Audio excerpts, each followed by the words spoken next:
Hello and welcome back to another action-packed episode of 100 Yards of Football Sports Talk Radio. I'm your producer, Jeremiah Long, and joining me to talk about two of the greatest football players, and we're going to be talking about college. So two of the greatest college football players of all time, Joe Namath and Pat Sullivan. We've got our experts and two men who know enough about football to know that when you bring up the names of these two gentlemen, you better know what you're talking about. That is the legends themselves, Mr. Harper LeBel and Mr. Vincent Turner. How's it going, guys? Hey, how you doing today, Mr. Jeremiah Long? I'm doing excellent. And coming into this holiday week, it just reminds me that it is that time. We need to call our friends and family. We need to just reach out, send a text, an email, a Facebook message, a social media message, and just tell them, hey, your team's going to lose this week. We should chat about it. And just go ahead and start the conversation. Chat with them. I mean, this is about college football. So, and I'm a Vols fan straight up. So last week, we were like this. This week, we're like, maybe. And so we love college football, and there's nothing greater than watching two teams where you just don't know for sure which one's going to fight it out to the end and actually win. This is not like professional bowling where you're waiting on someone to make the first mistake. This is college football where they may just invent something on the field that you've never seen before for the first time, and it will become legendary. So with that, I'd like to turn it over to y'all and hear more about these incredible two gentlemen. I'm going to say this point blank, plain and simple. At this time of year, college football is winding down and the excitement is in the air. And it's an honor today to talk about these two gentlemen, Roll Tide and War Eagle, Alabama and Auburn, a real serious rivalry. If you go back in history, it's been some great players that's played in this rivalry. From Bo Jackson to Johnny Musso to Pearl Bryant, so many great players. So many coaches. But one day out of the year, the state of Alabama is divided. And mostly it's Alabama, because consider Auburn as the little sister, the Iron Bowl. Two of the greatest players that's played in this game. To you, Mr. Harper LeBel. Well, thank you, Vincent. When you think about the great rivalries in college football, Oklahoma and Nebraska, SC UCLA, SC Notre Dame. You've got the Egg Bowl in Mississippi. You've got Harvard and Yale and the game, Ohio State and Michigan. But in the Deep South, there isn't anything that rivals the Iron Bowl. And as you mentioned, when Alabama and Auburn get together, it's going to be a time that can separate family and friends, even though it brings them together for a little while. And Alabama has, don't let me forget Georgia and Tech, which will be taking place this week as well. So there's so many great games and reasons for people, no matter what the record is, this game is different. The rivalry game doesn't matter when you look at the score, when you look at the national rankings, it doesn't matter. Because anything can happen, and it usually does. And even though Bart Starr was the first of the great quarterbacks, in my opinion, that went to the University of Alabama, let's talk about the guy that really made the difference, and that's Joe Namath. National championship under his belt there his senior year, a number one draft pick by the New York Jets. He made more money in just his signing bonus than most guys would get in their whole career back in those days. But the white shoes and the fur coats and everything else that went with Broadway Joe was going to be later on. The Joe we're looking at right now has a crew cut. He's got short hair, and he gets chewed out by legendary Paul Bear Bryant for having an answer when Bear says to him, "Are you ready for this game?" And this is when he was a freshman, 1961. And Joe Namath will tell everybody, he goes, "You bet, coach, I think I'm ready." "You think you're ready? What are you talking about? What do you think? You can't think out there, son. You have to know." And Bear Bryant chewed him out and really changed the perspective that young man had in terms of his preparation. So we'll give credit to all of that. But first, let's just look at Joe Namath. He enters the campus there at the University of Alabama. And Vincent, one of the things that I found that was interesting is that he was recruited to a lot of big schools, but he had committed to Maryland. He was going to be a Terrapin. But after he had already made the agreement to go there, there were a couple of grade issues right there and some transcripts, and it didn't work out. Joe did not qualify to make it at the University of Maryland. So the Penn States and the Pitts and Notre Dame's and other big schools that are in the area near Beaver Falls, Pennsylvania, all had to wait because Joe had to reconsider. And a younger Paul Bear Bryant recruits him out of high school, where Joe was an excellent athlete. Vincent, pick up where high school basketball, baseball especially, and the Namath brothers trying to take care of their younger brother and get him to be the best he can possibly be. Well, you know, Joe Namath came out of Beaver Falls, Pennsylvania, a really small town where athletics was the main story there. And Joe Namath was the baby boy. And he had several older brothers that were great athletes. But what I really found amazing was people don't realize Joe Namath tore his knee up when he got to college. But before the knee injury, this guy was one of these dual threat athletes, super athletic, all-state in basketball, hell of a baseball pitcher. In football, think about this. Western Pennsylvania, about 50 miles in that radius. George Blanda, Dan Marino, Joe Montana, Jim Kelly. Think about that, man. Western Pennsylvania. And Dan Marino. All those quarterbacks. And excuse me, the old man, George Blanda. All those quarterbacks from Western Pennsylvania ended up in the Hall of Fame. But the gentleman we're looking at right now might be the best of them all. And when he got to college at Alabama, the one thing that everybody said, now remember, he steps into Alabama, freshman one playing. 1961, Alabama wins their first national championship under Bear Bryant, and they got a quarterback named Pat Tramble that Bear Bryant loved. And Mr. Tramble went on and became a doctor, but died of cancer in 1968. And Bear Bryant said that was his finest football play he ever coached, ever, in any college football program that Bear Bryant was a part of. And here comes Joe Namath. And you brought up something funny. It's a story when Joe Namath got on campus. Bear Bryant had his tower that he overlooked the whole practice. And Joe Namath came in because Joe Namath was a very good dresser, a guy that was slick, good looking. And Bear Bryant had the assistant coaches bring Joe up to the tower. And I really don't know what happened in that conversation, but I sure would have wanted to be a fly on the wall. But with Joe Namath, he was just on that freshman team in scrimmages against the real team. They say Joe Namath, from all indications, he was a man among boys. Then in 1962, first game out of the box, 50,000 over there in Legion Field. It was a night game. September 22nd, I believe, 1962, against a Georgia team. How ironic. And Joe Namath, first game out of the box, 3 touchdowns. It made it look like it was like ice. And I'm going to give it back to you, Harper. The teammates that was with Joe Namath on his team in his 3 years at Alabama, Bill Battle, former head coach at University of Tennessee, Charlie Pale, former head coach at Clemson in Florida, the great legendary Leroy Jordan. I don't have to mention what type of player he was.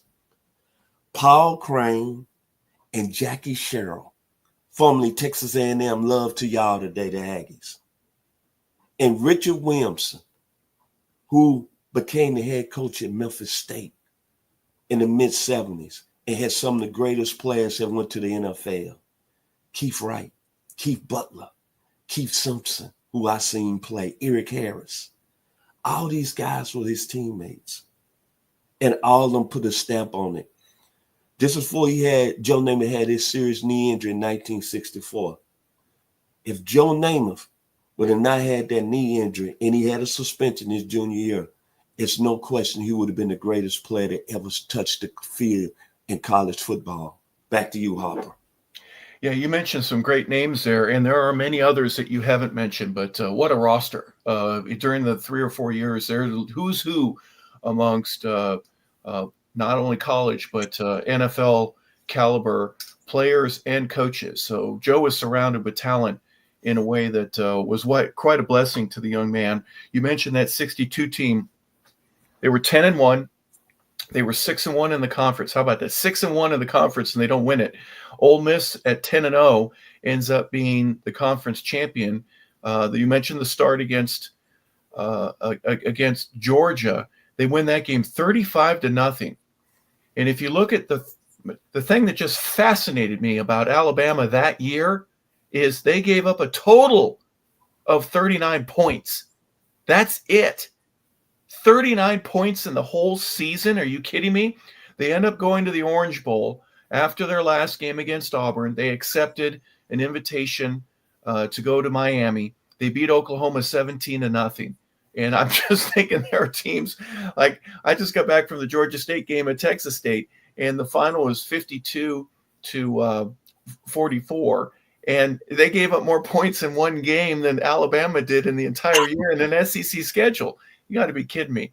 But that was when Joe got his feet wet, so to speak. And the legend would grow from there in terms of his playing. And I'm thinking if I'm a Crimson Tide fan, at the end of the season, even after the end of that Georgia Bulldog game, you're looking around going, I think we got ourselves one right here. This boy can play.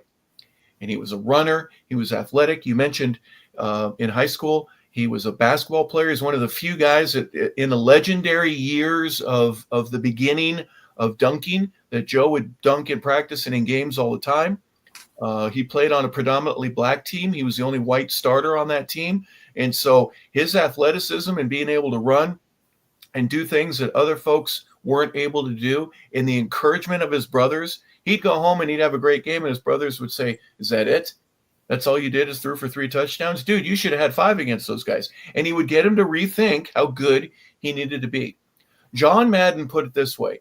John says, when you watch Joe Madden receive a snap from center, the way that he would drop back, the way that he would set himself up, the way that he would read the field, and the way that he would deliver the ball, there was no one like him. And you can look at pictures of him throwing, obviously with the Jets. This is later on. We don't have a whole lot of highlights of him at Alabama, but my goodness, the most beautiful spirals you'll ever see, ending up very softly in the hands of Don Maynard, 40, 50, 60 yards down the field. So Joe Namath was a gamer and a very tough guy. And as a sophomore, starting again for 3 years at Alabama, he obviously was impressive. You're talking about a skill set with Joe Namath, arm strength, A+, delivery, A+, the leadership, A+. When, like I said, if you go back and watch his sophomore year before he got hurt, in his junior year, man, it was like man among boys. And remember, they had this play that when he was on the goal line, he was the one that invented the jump pass. Everybody want to say Tim Tebow, but go back and look at the videos of Joe Namath coming to the scrimmage and jumping. This guy was just so special, man. And it's unfortunate in his senior year in October that he tore his knee up against North Carolina State. He wasn't even hit on the play. They said he planted his right knee and just went down. And I remember what Joe Namath, his comment said after the injury. He said it felt like somebody shot him in his knee. But when you look at his career, he even came back his senior year. He was injured, in and out of the lineup. But think about that Orange Bowl against a young man, Harper, and I guess everybody listening today, who's playing middle linebacker out of San Antonio, Texas, where you was down this past weekend close. The legendary Tommy Nobis was the middle linebacker for Texas. And Alabama had drove down to the 1 yard line, 4th and 1. And Joe Namath did a quarterback sneak, but Tommy Nobis and all that Texas defense stopped Joe Namath that great night in the Orange Bowl, January the 1st, 1965. And I remember that play vaguely. But what I remember is a limping Joe Namath just throwing dots, smoke coming off his arm. ball flying in the air like a bullet. He was special that night in his last college game. And then, of course, the tradition, he said, the quarterback position at Alabama. You mentioned Bach Starr, but look at the players that came behind him. Stedman Shirley, Jeff Rutledge. Oh, my God, A.J. McCarron. Look at now, Mr. Tua, Jalen Hurts, Bryce Young. You gentlemen, you better put respect on Joe Namath's name because he set the tone. Roll Tide. Back to you, Harper.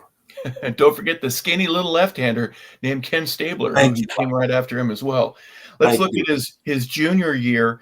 Alabama goes 9-2. They're 6-2 in the conference. They end up losing to Auburn, and Auburn finishes second that year in the conference. But Ole Miss wins it again. So 2 of the 3 years that he is at Alabama, Ole Miss ended up being the conference championship. They were 3-0 when they lose to Florida 10-6. That's their first loss. And he was suspended after the loss to Auburn. I don't know if that was because he broke a team rule, which Joe might have been known to have a beverage or two, or whether or not it was a way of kind of letting the rest of the team know that you better play a little bit better if you're going to be the starter for me. But they played against Miami, and then they end up going to the Sugar Bowl, and they played Ole Miss in the Sugar Bowl. And they end up winning that game 12-7, and Joe did not play in either of those final 2 games of the year. So they start the 64 season with a quarterback that's kind of on a mission. Got a little bit of a drive in him. They end up going 10-1. They were 8-0 in the conference, so they win the SEC. And in week 4, as you mentioned, the quote that I read was he tears his knee up.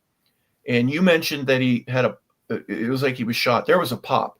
And anyone today would immediately say he blew his knee out and he should be done for the year and he should redshirt and be able to come back. It was the 4th game of the year. So I'm not sure what the rules were specifically back then. I know that when I played, it was 3 games. If you played in 3 games, you would not be eligible for a redshirt. So he played hurt, came back. He missed a month, returned against Georgia Tech in week 9. So there was a 5-week period where he tries to get better, but he obviously didn't get it treated right or healed up correctly before he goes back out onto the field. But they beat Auburn, and then they get Texas in the Orange Bowl, and they lose that game, as you mentioned. So they were still named national champions, but back in those days, it was after your regular season determined the national championship. It wasn't the bowl game. And after they lost to Texas, that was one of those things where they started going, maybe we got to readjust this and modify the way that we pick a national champion, because Texas ends up with a loss there. They lose 21-17 to Texas. And what a great career this man had. He gets to the NFL. The NFL drafts him later on in the 2nd round, but he's the number 1 pick with the New York Jets, and signs a tremendous contract that had never been given out before, that amount of money. But Joe Namath was certainly a trendsetter in so many different ways. Vincent, final thoughts about Joe before we move on? Outstanding career at the University of Alabama. Unfortunate that he had that knee injury his senior year. And you just mentioned the toughness about Joe Namath. In this day and time, as what we're looking at right now, he probably wouldn't even finish the season. It was a miracle that he came back. But I'm going to take the Orange Bowl performance. Alabama had fell behind in that game 14-0 to Texas. He came off the bench and threw 2 touchdowns. But the way he threw the ball at Alabama was just, it wasn't nobody else doing it at that level. And before he had that knee injury, he was what you see today. The players that play in that position now, you have to have the ability to both throw and run. He was among boys. Outstanding football player. I'm just so hurt that when he got hurt his senior year and he went into the pros, he wasn't the same player that he was when he first arrived on campus in Tuscaloosa. And before I give my final words about Joe Namath, it's always one special moment that I have to think about him. It's not when he was at Alabama. This when I really became his fan. sitting at that poolside. Super Bowl III. All that pressure. Everybody talking about that great Baltimore Colts team. They had Tom Matty, Billy Ray Smith, Bubba Smith. And, you know, Baltimore was heavily favored in that game. And Joe snipping, he was sipping on that whiskey. He said, I tell you what, I guarantee that we're going to win that game Sunday. And me watching that Super Bowl and hearing the great Kurt Gowdy announcing it. And after the game, Joe Willie Namath, Roll Tide, had that number one up in the air. Woo! Harper, chills, baby. Back to you. When I was in college, I was a grad assistant for a year after I was let go by the Kansas City Chiefs, and Colorado State went to Miami and played a Vinny Testaverde Miami Hurricane team. But on purpose, I wanted to stand in the end zone in about the same spot where Joe did the number one with the camera on his back, and he's headed towards the locker room. And so I found that spot because that's a place in history, and it really changed the game. And Joe changed the game in a bunch of different ways. And you mentioned his throwing arm. It was a run first, run second, and possibly run third type of league back in those days, both in college and in the pros. It just was. And guys like Joe said, I can throw it. Let's do this. And so there's coaches, I'm sure, going, no, we never done it that way. That we're not going to do it. But you watch him throw in practice, and now you got to recruit some wide receivers. And the receivers aren't going to just block. They are going to be going down the field. And 50, 55, 57 completion percentage, that was amazing for back in those days. There used to be coaches that would say, you know, there are three things that can happen on any play. And when you throw the ball, two of them are bad. And I can't believe how you would believe that. I mean, that's the mindset. You could throw an interception or you could get sacked. Well, if you run the ball, you could have a fumble or you could get hit behind the line of scrimmage. There's two things that could happen on any play. So that are bad. Anyway, so Joe was a trendsetter for obvious reasons, and he would be a trendsetter much later on in his life with its acting career, things that he did in front of the camera, goofy things like the Susie Kobler thing that he did around the camera. Sorry, Joe, that was not your best moment. But pantyhose, Noxzema with Farrah Fawcett, off the field stuff that made him a legend, but he was also a great player and the first AFL team to win a champion. He'll be the first in so many different areas of greatness that are associated with both college and pro football. And that's why we want to honor him today. Last thoughts about Joe Willie. When you think about Joe Namath, I think about flash. I think about brass, swagger. And I'm going to be honest, that chinchilla coat he had on the sideline, as we say, that's gangster. And him, really, you mentioned a great point. Think about how he changed football on a professional level when he won the Super Bowl and Super Bowl III. The Green Bay Packers had blew out Kansas City and Oakland in the first two Super Bowls. And that was a real good Baltimore Colts team. And him winning that AFL championship Super Bowl for the AFL, I remember the great late Buck Buchanan said this in a quote. After that game, Buck went up to Joe Namath and hugged him and said, thank you. Because what you've done, you have put the AFL on the map. The NFL has to put that respect on our name. Thank you, Joe Willie Namath. I loved him. I love the swag. And when you got swag and you could talk that noise and you still win, and then think about this. He did it in New York City, the most powerful media market in the world. Neon lights, like the great George Benson on Broadway. Back to you, Harper. Yeah, he was a trendsetter in many different ways. And you think about this, okay? The Raiders had some great teams, but they lose Super Bowl team too. And the Chiefs would go on just the next year after the Jets win, and they would get their first Super Bowl. And you mentioned the Colts. The Colts switched from the NFL NFC to the AFC right after they end up losing to the Jets that year. And they would win Super Bowl V. The only NFC champion during that time was the Dallas Cowboys, who win Super Bowl VI. But then you've got Miami, you've got Pittsburgh, you've got Denver getting there. They end up losing, but they were a fantastic team for many, many years. And who am I missing? Miami, but Denver, and of course Oakland, the Steelers, everybody that was a part of those 80s teams. It was as if the floodgates had opened up for the AFL. You don't think we're any good? Let's show you how good we were. They were younger, they were bigger, faster, stronger than their NFL counterparts, and the league changed because of the success and the dominance that the AFL ended up having, and then the AFC. So Joe Namath was a part of that, and for Buck Buchanan to hug him and say thank you for opening the doors, proper tribute to a man that well deserved it. Well, another player that well deserves a tribute is Auburn star Pat Sullivan. As we mentioned with Joe, 3-star athlete in high school, and Pat Sullivan no different. He was a basketball, baseball, and football star in high school. He ends up being recruited by Ralph Jordan, the famous Ralph Jordan, and great things happen for him. And with Roll Tide being one part of it, War Eagle definitely has some great history as well. Vincent, your thoughts initially on the high school and early days in college for Pat Sullivan? Pat Sullivan went to John Carroll High School in Birmingham, Alabama. Trace Armstrong, Wes Hopkins, Roland Steele, outstanding basketball player at the University of Alabama.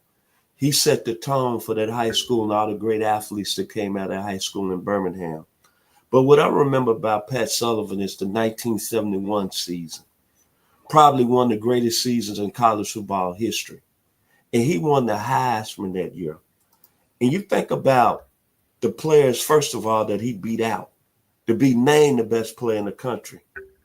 His wide receiver mate, Terry Beasley, the great Ed Marinaro, Hill Street Blues, Cornell University, the great Lydell Mitchell at Penn State, Greg Flash at Oklahoma, Boomer Sooner to you, Mr. Scott Case, and of course, Rich Glover, Larry Jacobson, Bobby Majors at Tennessee, Sherman White at California, University of California, and Tommy Casanova at LSU.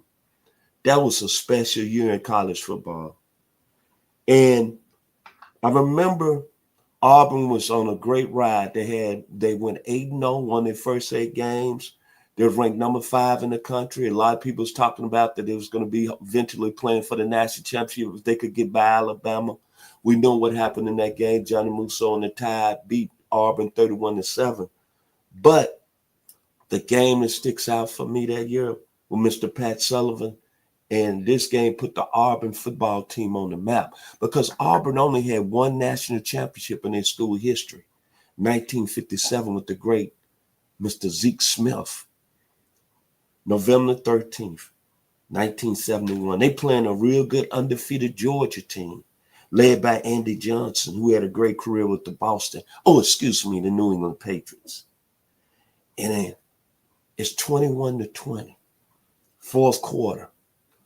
Heisman moment. Mr. Sullivan goes back. He hits Terry Beasley on a nice go route. And Mr. Beasley takes that thing 70 yards over there in Athens. They're not talking about the hedges no more. They're talking about War Eagle, Heisman. And Auburn went on and win that football game 35-20. That's what I'm going to remember about Pat Sullivan. November 13th, 1971. And how he set the tone for Auburn University. Because everyone knows that over there in Alabama, everybody's saying Auburn is the little sister to Roll Tide. But think about when Mr. Pat Sullivan won that Heisman. Think about who followed him. A gentleman that was on our show, Mr. William Andrews. The Rocker brothers, Tracy and David.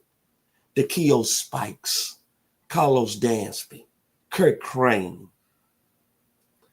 Jeff Berger, James Brooks, the legend Bo Jackson. That's what Mr. Pat Sullivan said. And of course, the young man out of Westlake High School, Mr. Cameron Newton. When Pat Sullivan won that 1971 Heisman Trophy, he set the tone for Auburn football. Back to you, Harper. Well, he did some great things. And let's go back a little bit. And I mentioned Jordan Hare. Here's a guy that was in the military. He ends up getting wounded. He fought in North Africa, but he's wounded in Normandy. He gets a Purple Heart and a Bronze Star for his military service. And he ended up winning 145 football games during his college career. They were 83 losses total in 7 ties. And then he was also a basketball coach, and a pretty doggone good one as well. Mhm. So his coaching prowess or teaching young men to be men is something that was a real passion for him. And by the way, he was good enough to where they changed the name of the stadium because of him. It was Cliff Hare Stadium, but now it's Jordan Hare. They wanted to give him his proper due for all the success that he has. But recruiting Pat Sullivan wasn't very hard. He was from Birmingham. He was familiar with the program. And he ended up getting to play there against Alabama a couple of times during his career. Back in 1968, when he could not play, Auburn was 7-4. And in 69, that's when Pat Sullivan got his first start. They were 8-3 that year. They were 5-2 in the conference. They ended up losing to Tennessee and LSU, and both of them finished above Auburn that year in particular. They beat Alabama 49-26 in front of 72,000 people in Birmingham, and Sullivan had a rushing TD.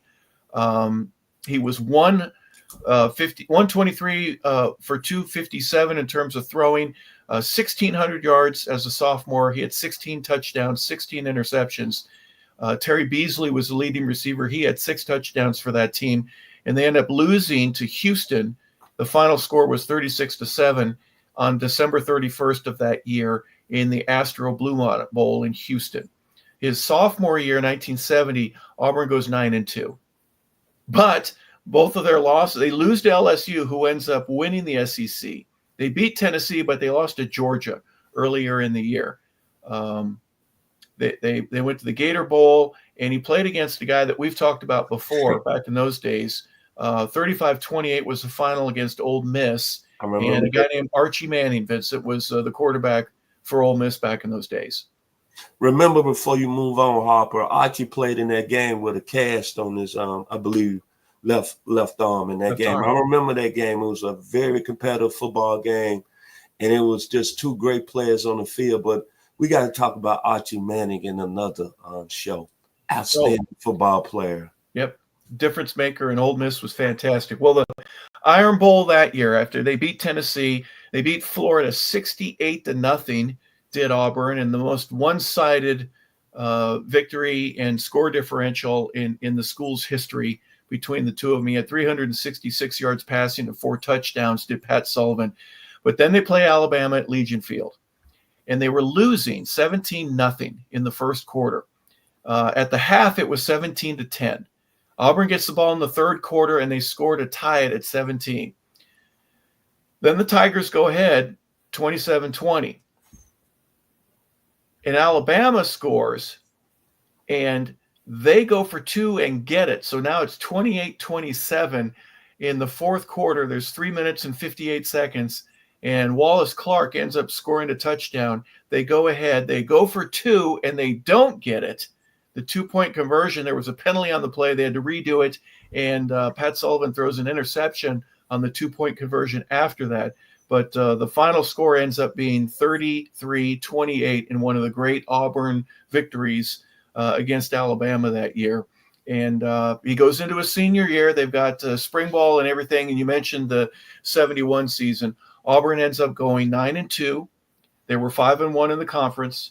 Back in those days, Tennessee finished first in the SEC, and Kentucky was second. But they beat Georgia Tech, they beat Clemson, they beat Florida, Mississippi State. They beat Georgia 35-20, who was ranked number 7 in the country at that time. And they go into Legion Field undefeated against another undefeated Alabama team. They end up losing 31-7.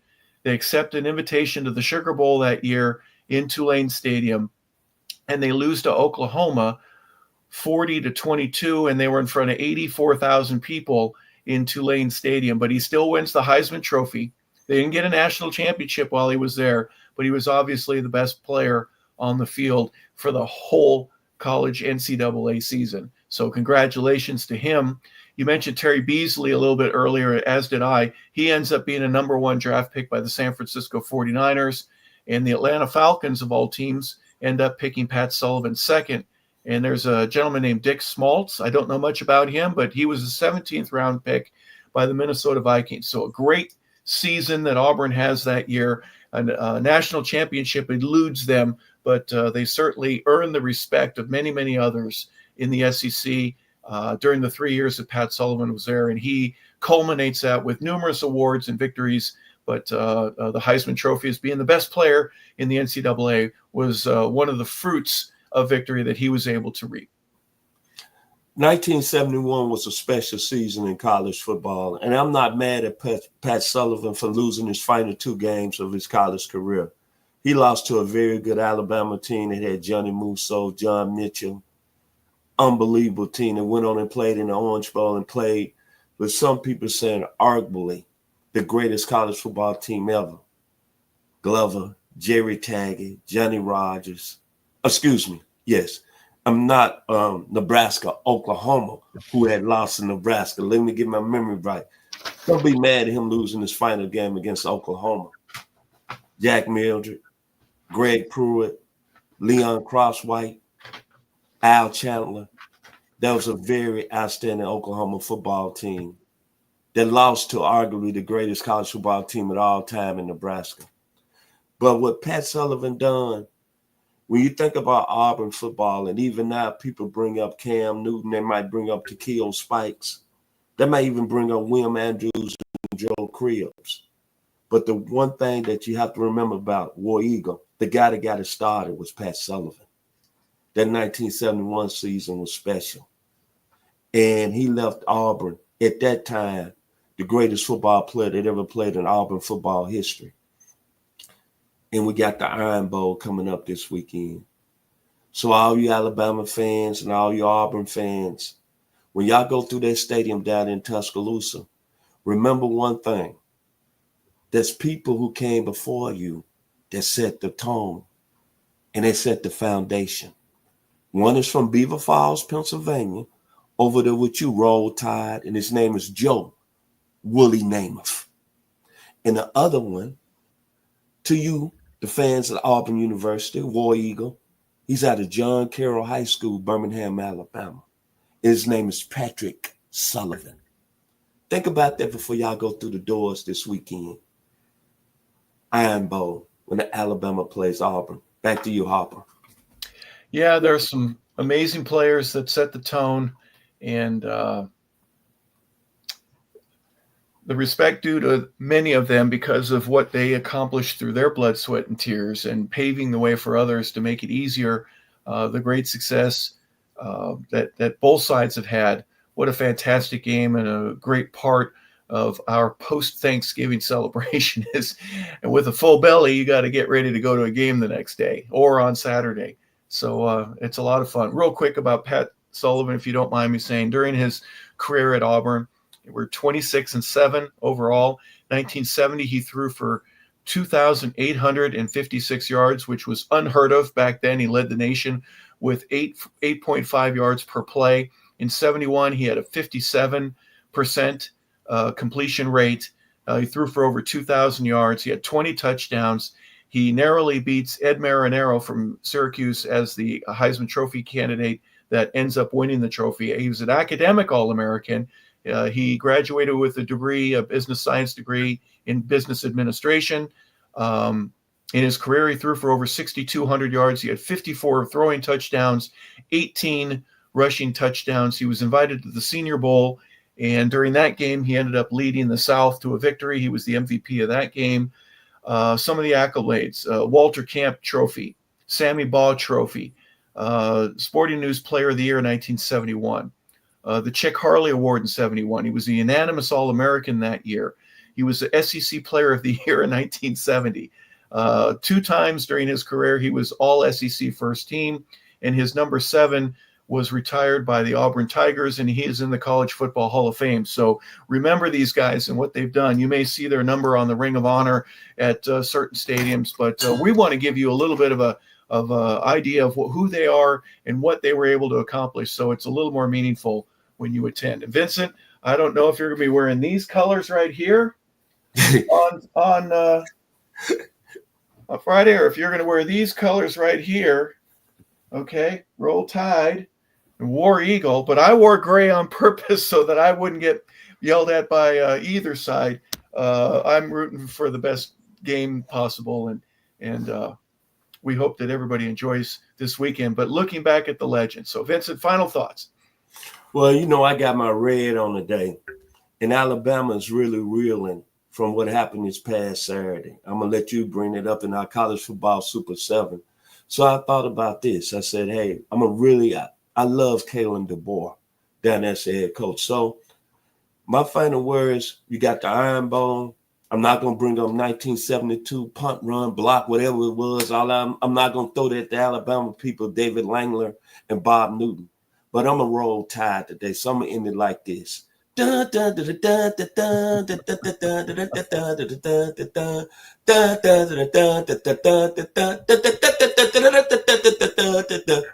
Tide. Back to you, Mr. Harper. All right. Well, whether you're Roll Tide or War Eagle, whether you want Army or Navy or SC, UCLA, if you want Harvard or Yale, Michigan, Ohio State, the rivalry.